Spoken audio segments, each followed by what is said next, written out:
On December 8th, 2011, my friend Kevin Best and I starred in 2 professional commercials and were on a live interview at Fox 8 to talk about our winning short film submission to Kiss FM Cleveland's My Ride, My Rules contest. I consider it a great achievement in my life and shows the passion I have towards cinema. But one must ask, how did I get there? Way back when I was a small child, the only movies I knew of and watched were Disney movies, The Wizard of Oz, Star Wars, and poorly acted teenage dramedies. However, my life was forever changed in the 8th grade. In my old school of St. Gregory the Great, the spring musical was a big deal. Seriously, everybody went out for it, especially the sports jocks. That year's production was Guys and Dolls, a musical set in the 1930s about a bunch of gangsters, and I got a leading role in it. So I decided that in order to better act out my role, I would watch the movie that I now consider the greatest film ever made. Francis Ford Coppola's The Godfather. My entire view of cinema was forever changed. Film was not just something where some fun, action-packed story could be told. It was also a medium that could present a beautiful story and featured great performances, cinematography, or camera work for those of you who are less film savvy, direction, music, and more. I then watched some other mafia movies like Goodfellas, The Untouchables, and Scarface, but if it wasn't for The Godfather, I might have never gone into this field. By that point, I really can't say I was never interested in film before. As a child, I really liked Flash animation, and I wanted to make some Flash videos of my own, but since I couldn't afford a drawing tablet or the Flash program, and since my paint creations were less than satisfactory, I decided to give up. But before all hope was lost, I received an Olympus waterproof digital camera with a movie setting for Christmas. The video quality was very grainy and the sound had all the annoying background noise, but it was a start. I was still fascinated by mob movies, so while Kevin and I were playing around with the camera, we decided to create a short film series called Mafia Minisodes. Why Minisodes? Well, the name makes as much sense as the videos did. Then of course we made 2.2 seasons, 2 blooper compilations, and a documentary, inferring that we had a large loving group of fans. Which we didn't. However, due to a computer cleanup and the fact that I wanted to eradicate any evidence of the minisodes before I got to Gilmore, I deleted all of the series.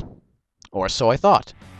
Kevin still holds on to the only evidence that proves its existence, a DVD of the first 4 episodes of Season 1. Hey, whoever said beginnings are pretty. Before we started making episode 5 of Season 2, I received my first official camcorder for Christmas, a Flip Video Ultra HD, which shot in standard screen and could hold up to 2 hours of footage.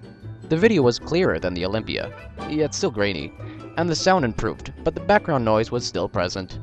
I then started to move away from the serious mafia minisodes and started making films with my estranged and satirical sense of humor, the Kingpins of Crime City. Unlike the accidental horrendousness of the mafia minisodes, though, these were intentionally bad, with the Kingpins of Crime City 3, The War of Battle the movie, being the worst of them all. Seriously, it is so bad that I doubt I could ever go any lower than it. Watch it if you dare. While playing around with my Flip Video Ultra, I must have been playing around with it too roughly because none of the buttons on the camcorder worked. But before all hope was lost, I was told by Mr. Bush that Costco was selling a Flip Video Mino HD that recorded in widescreen and could hold up to 4 hours of memory for $80. I obviously jumped on the chance and actually bought the last one in stock. The video and sound is still just okay, but since it does widescreen and I got a wide-angle lens adapter to go along with it, I consider it a good buy. Now, with a new camcorder and a better understanding of film, Kevin and I decided to start making experimental short films, under the company title of Colonel Pictures, so we could try out some of the techniques we learned. The films were not that great, but they were a definite improvement from the films we made before.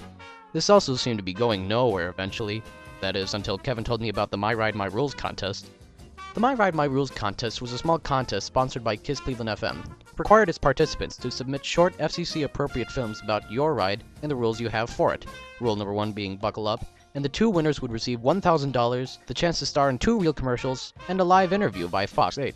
After 1 hour of being told about the contest, I wrote out a small script for the video. Originally, the 2 would have driven off and that'd be the end, so you have to thank Kevin for the burial punchline. But I have to admit, the majority of the video was my idea.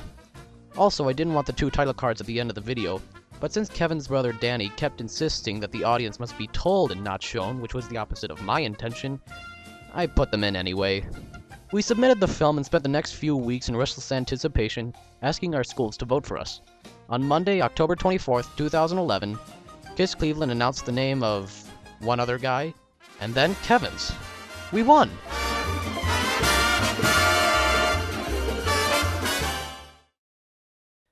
I've certainly come a long way from when I first got my Olympus camera to now.